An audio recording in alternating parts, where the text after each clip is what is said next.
generasi hingga akhirnya wujud konser sebesar ini? Ya, dalam waktu 1 minggu karena mereka semua teman dan mereka semua bersedia mengulurkan tangan membantu. Jadi Kadri punya suara, ada visi, lalu Tompi juga punya komunitas yang sekali angkat telepon semua bersedia. Lalu ada Iluni juga yang membantu. Jadi itu dalam waktu 1 minggu ya, 7 hari ini kami kerja. Konser ini terjadi. Tapi untuk awal sendiri idenya tuh dari siapa sih Mas? Ininya karena kita pernah karena kita pernah bikin waktu itu buat Palu, jadi saya pikir aku ajakin Irma deh, kita teleponan, Mak kira-kira bisa nggak bikin kayak begini? Bilang bisa udah, ajak siapa lagi, Tom, ya udah. Dan di situ kita kan nggak cuma hanya musik ya, kita mesti juga ke bagaimana distribusi pada dananya segala macam, jawaban akuntabilitas. Iya. Terus kemudian gitu gimana caranya ngedatengin orang donatur. Nah terus aku sama Irma sama teman-teman yang lain dia datang untuk mencari akses buat para donatur nih, baik dari korporasi, BUMN dan teman-teman usaha lainnya. Dan itu yang dilakukan. Kita juga menunjuk patron-patron. Dengan kata lain dimudahkan jalannya. Ketika kami berniat, hari itu juga, hari Sabtu juga saya telepon Menekraf. Lalu juga diterima hari Minggunya, saya bilang orang Aceh, ini ada Tompi, oh iya katanya gitu, jadi kita ketemu di Aceh Connection.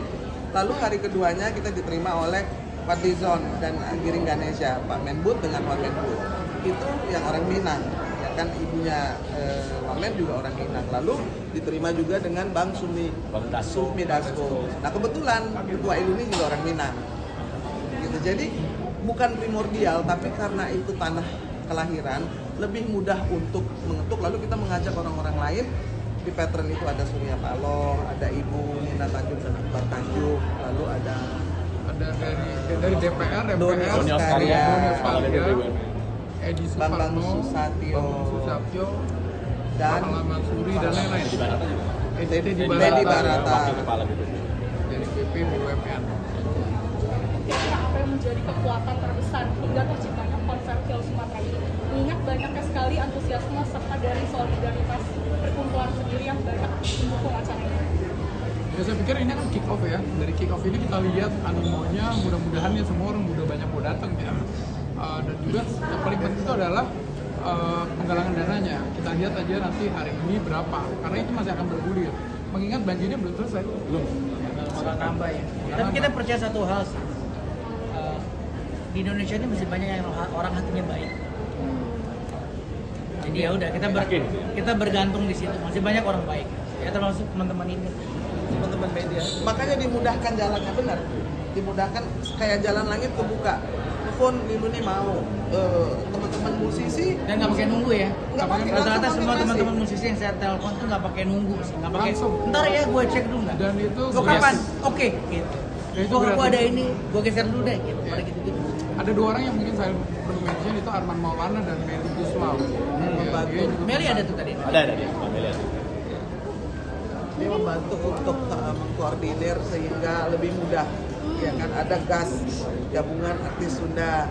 Ya kan ada suara nih kepala sukunya nih. Ada visi juga Arman Maulana. Si Arman. Tapi mungkin tergerak yang membuat ini karena tadi tuh Mas sendiri dari Minang, keluarga. Kenapa? Karena diajak sama Saya diajak. Kadri. Nggak, kita nggak cuma kan bocor primordial ya, tapi kan ini kebetulan juga salah satu majelis masa strategis Iluniwi. Jadi udah kenal lama, tadi pas ngomong ya kita siap bantu lah. Karena memang organisasi Iluniwi sendiri dalam 9 tahun terakhir sering terlibat dalam koordinasi ya. Kita libat koordinasi. Jadi kita udah pick nanti yayasan-yayasan apa saja. Kita juga punya jaringan alumni-alumni di berbagai daerah, termasuk di Aceh, Sumatera Utara sama Sumatera Barat. Bahkan sudah jalan ya sekarang? Sudah jalan. Jadi kita sudah menyalurkan sebagian dana, mereka udah langsung di daerahnya langsung sana. Karena memang mereka tinggal di sana. Banyak alumni kita dari UI yang kembali pulang ke kampung halaman, jadi mereka ada di sana. Kalau Mas Aldi sendiri keluarga di Aceh. Keluarga di Oh Aceh iya, gimana? iya, saya rasa semua berdampak ya. Semua berdampak, semua kena. Kalau di Aceh kan problem, saya rasa sama. Aceh itu paling berat sekarang. Beberapa kampung hilang. Dan yang tersulit itu adalah jalur transportasi putus. Dan itu membuat distribusi makanan jadi nggak jalan. Akhirnya apa? Walaupun mungkin beberapa area yang nggak banjir-banjir amat, tapi makanan nggak ada. Makanan nggak ada. Kayak di Banda Aceh itu area beberapa area itu sekarang kalau cerita kakak saya kesulitan makanan. bahan makanan dan juga. Tapi ini tapi satu hal ya, ini mudah-mudahan bisa menjadi himbauan lah buat teman-teman semua, terutama di daerah yang berdampak ya. Tolonglah hatinya itu buat orang-orang yang hati agak kurang-kurang baik nih ya, jangan dong harga barang dinaikin ya, kan semua juga menderita. Memang aturan ekonomi berlaku di sini, barang dikit harga naik ya, tapi jangan lagi bencana, entar bencana udah beres suka-suka lo dah ya. Tapi pada saat lagi bencana ini tolong ya, hatinya tuh dibaik-baikin dikit deh. Itu buat orang-orang yang hati kurang-kurang baik amat nih, gue pengen gue agak emosi sih karena baca berita, baca informasi ada barangnya tapi harganya gila-gilaan. Tolonglah ya. Jadi malah kalau bisa ya, walaupun mungkin agak sulit ya, yang kalau bisa dibagi-bagi. Mungkin aku mau nanya pola dari penyaluran donasi ini akan seperti apa? Kan tadi kayak akses jalannya terputus tuh mas ke yang daerah-daerah. Ya sekarang pemerintah udah mulai membuka gerakan-gerakan dari relawan tuh udah mulai banyak. Kalau di Aceh sekarang ada bergaung korban untuk korban. Jadi relawannya juga dari korban-korban itu sendiri. Dan nanti saya rasa kita udah berencana juga ya, insya Allah akan ke sana ya. Doakan ya. Ya, ayolah ikut bareng semuanya. Jangan di Jakarta aja enak-enak. Iya, ikut. Terakhir nih, kira-kira apa harapan dari dengan adanya konser 100 musik ini yang akan dilaksanakan lagi di daerah? Apa harapan? Kepedulian ya, kepedulian dari semua orang. Harapannya jangan ada bencana seperti itu lagi. Ya, bahwa mitigasi. Nanti kita mau menjalankan mitigasi karena itu Menyadarkan orang-orang yang sudah terlanjur lah. ya. You know what I mean. Karena kan ini adalah kita harus tobat ekologis. Ya, pembangunan apapun boleh saja tapi harus seimbang.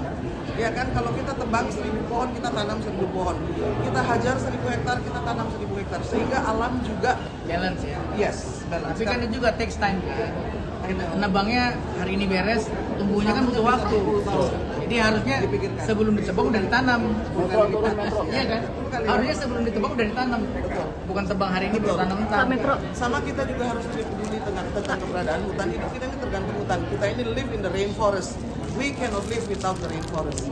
Dan kalau macan-macan sudah punah, lalu berkurang jumlahnya, itu tinggal di Bukit Barisan. Ini ada 2 orang, beliau ini pakai ini supaya saya bisa menceritakan. Nah, ini macan yang berenang itu. It's a sign ya, it's a Tapi sign. kan ini langsung terlihat. Itu macan yang tinggal di Sumatera, di Bukit Barisan, hutan lindung Bukit Barisan itu tidak boleh diganggu lagi. Itu pesannya. Ayolah pokoknya orang-orang baik bersatu, berbuat sebaik-baiknya, apa yang bisa dikerjain kerjain. Yes. Kita mulai acara di belakang. Yes. Ya. Terima kasih banyak ya. Semuanya. Sambil jalan pelan-pelan. Bergerak. Ada kayu.